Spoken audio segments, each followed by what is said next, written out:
What is cracking, everybody? It's MegapiemanPHD here for another random demo of the week. This week I've got the demo for Tropico 3, the PC version, not the Xbox version, for you guys today. Tropico 3 is the third installment in the Tropico series, and it is a sort of a SimCity type game.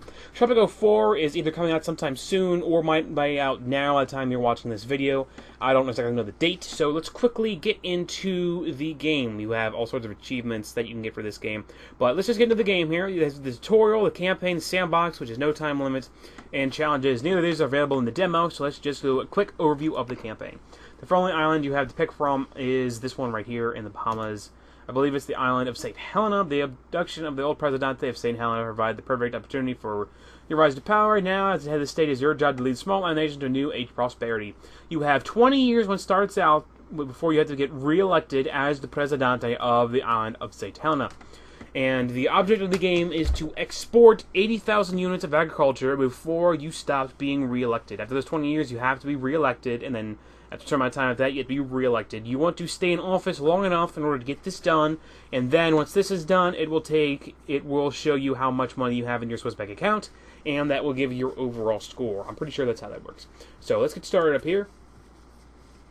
The whole point of the game is to be good enough to people to stay in office. In Sandbox, you can be however you want. You can be a dictator, you can be horrible. But in the campaign, you want to be good to your people, so you stay in office. Now, the avatars, you can pick anyone from Fidel Castro to Voodoo Pizza Man, who I'm sure he's completely made up. But any of these other people you can click on, and they all have their own individual traits that give different statistics to the island of Tropico. If you want to play as Fidel Castro, you have Man of the People, which get plus 20 communist respect, but you also get minus 5 religious faction respect, and so on with the rest of these traits. Or you can create your own custom avatar with your own traits. But making your own custom avatar, you can take a look at your avatar right here, moving back and forth. You can pick their gender, you can pick their costume, complexion, the hat they're wearing, their hairstyle, the accessories they have. It's the same for both men and women, except women can choose their earrings, and men can choose the goatee and or mustache. Want to keep this guy. Then you get your name. Then you can pick your own traits. And starting with background, I like the War Hero because it gives you 5 all Tropican faction respect, 20 natural respect, and the avatar performs better in combat. Each one has its own thing, so moving on from there. We also have the Rise to Power. I like it installed by CIA because it gives you an additional $2,000 a year, which is nice, which really can be useful. All of these have their own traits as well, some negative, some positive. Then you have your qualities, which a majority of your qualities are going to be positive, while some of them can be negative, such as Green Thumb. You have minus 10% factory works production, but you can pick whichever one of these, one that you like. I'm going to go with, I'm just going to keep that one. Why not? And then you have your flaws. You have to pick 2 flaws. You have to pick 2 qualities and 2 flaws. Your flaws are almost always negative. I don't think any of these are positive whatsoever. Then you can pick random, in which it randomly picks all of these for you. If you pick next, we finally get to get into the game of Tropico. This billboard here gives you a little introduction message from California governor in the United States, and then click OK. Then it gives you pretty much tells you what you should do to start. Tells you that you should start by building 2 new farms. I'm not going to do that right now. I'm going to pause it. Using these different buttons up here, you can either pause the time in the game, you can play time in the game, you can speed it up, or really speed it up. I'm just going to pause it for right now while I go over a little bit of the overview of the island of St. Helena, or Tropico. If you scroll out with the middle mouse wheel, you can get a better look at your island. You put the cursor at the edges of the map in order to move around.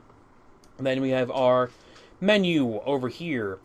We have your budget, a little mini-map that you can click on to see different parts of your island. The overall happiness of every person. Actually, that's the population. My bad. The overall population, which starts at 50. The overall happiness of every person who lives in Tropico, averaged together. And then a whole bunch of other things that we will get to in time. If you scroll in and click on an actual person, you can see the individual happiness of each person by clicking on this green thumb, the overall, politics, job and house, family, skills, and thoughts. Tropico. And then there's Juanito. And this is Tropico News Today. Juanito will show up every now and then and give you a little bit of insight to how the people of Tropico are feeling, to give you some ideas of what you should be doing at the time. There will also be more of those clipboards that show up to give you ideas of what you should be doing at the time.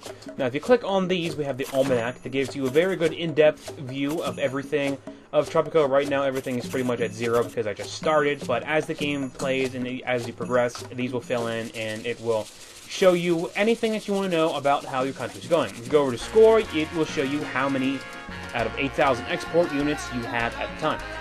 close out of this, and we can go to our overlays option. The overlays shows you the different overlays of the island. Anything that's green for right now is a good place to have a farm that's growing corn. This farm right here, if you click on it, shows you all of the people who are working there with the yellow arrows. It is a farm, a corn farm, and you click back on the overlay. It is in the green section to grow corn. So that's very good for it to be. You can click on any of these to see what's the best places to have your farms grow what. Then you have natural resources, and you have island conditions, the people, services, and island economy. Each one giving you its own in-depth information or whatever you want to. If you click on the next one, we have the edicts. This little scroll thing over here. These are different edicts that you can issue for the island of Tropico. Social edicts, foreign policy, economy, and domestic policy. Each one of these costs a certain amount of cash, and some of them cost a certain amount of cash every month. So you have to be careful with your budget if you have these edicts. Like calling a tax cut right now would be a very bad thing, because that's $7,000 a month, and I only have $10,000 to start with. So if you're going to call a tax cut, you got to make sure you have a lot of cash. Last thing you can click on here is you can select your avatar that you created. Scroll over here so you can see him. And you can see how many years you've been in office, how many edicts you've issued, and how much money you have in your specific account. There's really no point in doing this except for if you have the game on normal speed or fast speed, and then click on your palace. Your avatar will walk into the palace, he will go up to the balcony, and he will start to give a speech. The speech increases the respect of nearby citizens, and if people are close enough, they will come by, they will stop, they will listen, and it will increase their respect of you. So it's good to do a speech every now and then. Let's go back to being on pause, and let's go build our 2 new farms. Now, I'm just going to make a normal farm. Let's look at the overlay, see what kind of farm I want to have. I already have a farm here growing corn, so let's make a banana farm. The best place to put a banana farm is in the green area. So we have a green area, and now we have the son of banana. So let's right-click? Yes, right-click. It was either double-click or right-click. And then we have our options to build buildings. It tells you what suggested building you can have for the time period. It says you should build a tenant right now. I'm not going to build a farm. Go to farms, industry, accommodations, attractions, etc., etc., etc. And this one has destroyed, demolished buildings, which you can use to blow buildings up. Let's bring that screen back, and let's build a farm. Click on the farm. We now have a farm that you can place. You can't place it anywhere where it's red, because sometimes, like right now, it says down there the terrain in this location can be flattened, and also by reading that, you can see how much the land depends upon how much construction time. Like this one, 20% due to rough terrain, 20%, 20%, 20%. Let's just pick a random area here. I can't really find an area that there's no... There we go, about 7%, 5% due to rough terrain. You can use the middle mouse wheel to move your farm around, depending upon how you want to be, and let's just build right there. Click that, and then let's put this back on fastest, because now that it's there, it's not actually being built right now. You have to wait for your builders from your construction section on this building, your construction office, to go over here and start building. Right now, there are 2 builders on their way. Now, this clipboard is from the Frutas Ltd. Manufacturing Food Conglomerate. What they're doing is they're giving you a discount right now on tenants being built. So if you were to build a tenant right now, see how it was first $4,000, now it is only $2,000. So let's put a tenant right there.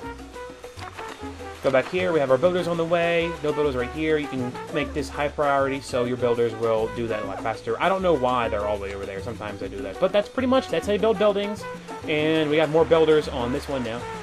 That's how you build buildings. You want to keep that happiness going up. As you see, the happiness is going down by 2. You want to keep the happiness going up, and you want to keep your exports going up. So if I click on here and go over to score, we still don't have anything exported yet because a ship hasn't showed up. When ships show up, it will come over here, it will take some exports, and sometimes drop people off. So that's pretty much it. That is an overview of the game. That is how you play the game. You just continuously do that. In sandbox mode, you can make a really big Tropico. You make Tropico massive, look real nice, make some real nice places. In this normal campaign, you can't necessarily do that all that much. So that's pretty much it. Every now and then, you will also get something from one of those companies. Like the last one was the LTD Food Conglomerate, the Frutas Company. They will give you a certain amount of cash for the export of, let's say, pineapple. So for the next 10 years, pineapple would be a certain amount of money, the same convenient amount of money when it's exported. So if the value of pineapple goes down, you still get paid the same amount, but if the value of pineapple would go up, you would not get paid more because you had already made that. If you don't do that, everything all depends upon how the market is at the time period. So that is it. That is Tropico 3. Don't take my word for your own opinions. Go download the demo and play it yourself. You can play it on Steam. That is what I'm playing it on right now. And check out Tropico 4, which is to come out sometime soon, or is already out by the time you're watching this. Until next time, for the random demo of the week, I'm MegapieMan, and hope you guys enjoyed the video, and I'll talk to each and every one of you later.